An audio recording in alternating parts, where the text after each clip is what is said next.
like, subscribe, and click the notification bell. Hello mga moms! So, ayan. Ano bang lulutuin natin today? So, syempre nakita nyo na yun sa sa title nung video na to. 'Di ba? Nagtanong pa talaga ako. So, yan. Tad-tad lang ng bawang. Yan. Tadtarin mo ang bawang ko. Yan. Wala na masabi. Kumanta na lang. So, yan. Tad-tad na bawang. Tapos, shrimp. Tapos, mas maraming shrimp. O, diba? Hindi ko nga alam bakit pinaghiwalay ko pa sila eh. Tapos, eventually, pagsasamahin ko rin yung mga yan. Makikita niyo mamaya. Ayan, so naglagay ako ng asin. Then, ayan, more asin. Ayan. Nililinis ko lang siya sa asin kasi seafood yan. So, ayoko ng malansa. Ayaw naman natin kumain siguro ng malansa. So, yan. Pero na-pre-clean ko na to actually. Tapos, fin-razor ko lang yung shrimp. Tapos, tinanggalan ko na rin yan ng yung mga sungay-sungay. Then, yung mga paa. Then, yung matalim na part dun sa ulo niya. Tapos, eto, tinatanggal ko lang din yung dumi. Wala akong toothpick. So, nag-improvise na lang ako gamit ko kutsilyo na wala ring silbi kasi napuputol. Girl, ano ba naman yarn? So, eto, dahil napagod na ako doon sa proseso kanina, ginawa ko na lang, binutterfly ko na lang siya since pasta rin naman. So, buti na lang, naisip ko na iganyan. Tsaka, mas okay din if iba-butterfly natin siya sa pasta kasi ang hirap maghimay, diba? So, ayan, nilinis ko lang, tinanggal ko lang yung mga dumi-dumi ng shrimp. Yan, tapos yung ulo, sineperate ko. Then, ayan, nilinis ko lang siya. So, ayan na, malinis na yung shrimp. Tapos, naghugas lang ako ng kamay dito. Maghugas tayo ng kamay lagi, okay guys? Kasi yung dumi, sumasabit sa kuko ko. So, yan. Nagpainit lang ako ng water para dun sa pasta. So, nilapag ko na rin yung mga ingredients. Ayan, makikita niyo yung ulo nilagay ko dyan. Yung ulo ng shrimp. So, commercial break. Ayan. Nag-refill ako ng shirataki rice. Actually, hindi naman kasama yan dito sa recipe. Pero, ewan ko ba, bakit nasama ko pa. So, yan. The normal way, nagpakulo lang ng tubig. Then, lagyan ng oil and asin. So, ayan. Then, ilalagay na yung pasta. So, yung pasta na to, tansyado ko na yan, na good for 2. So, lagi ako nagluluto ng pasta dito sa bahay. Kaya alam ko na yung sukat ng pasta. So, yung isa sigurong pasta, nakakatatlong luto ako nun. Yung 950 grams, yun, or 1 kilo. Yun, nakakatatlong luto ako nun. So, ayan. Yan, in-off ko na yung flame. Then, diba?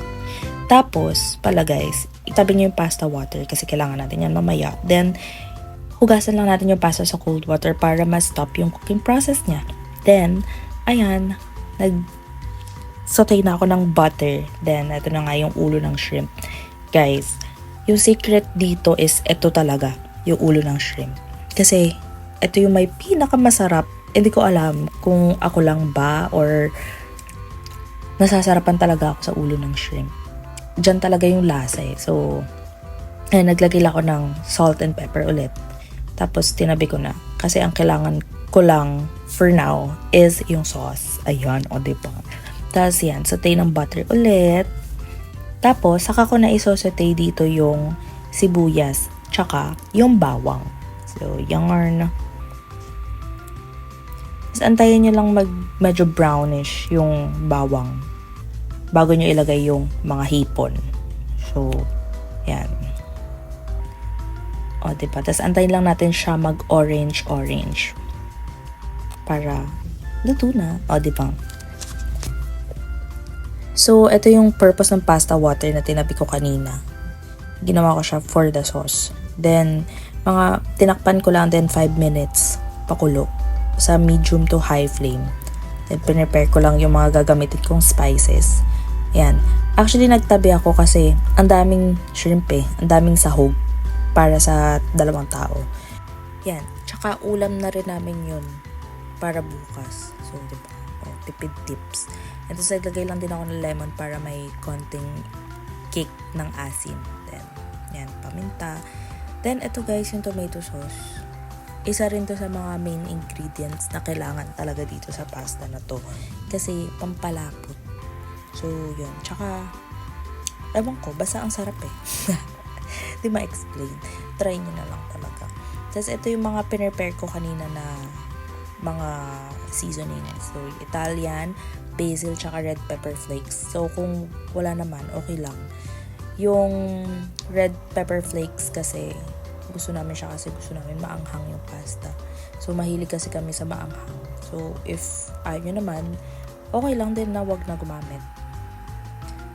Basta, dapat meron kayong asin at paminta. So, yan. Naglagay lang din ako ulit ng konting tomato kasi nung nilagay na yung pasta kanina, parang hindi na nalasahan yung sauce. So, kaya nagdagdag ako. Tapos yan, more on red pepper flakes tsaka basil yung nilagay ko.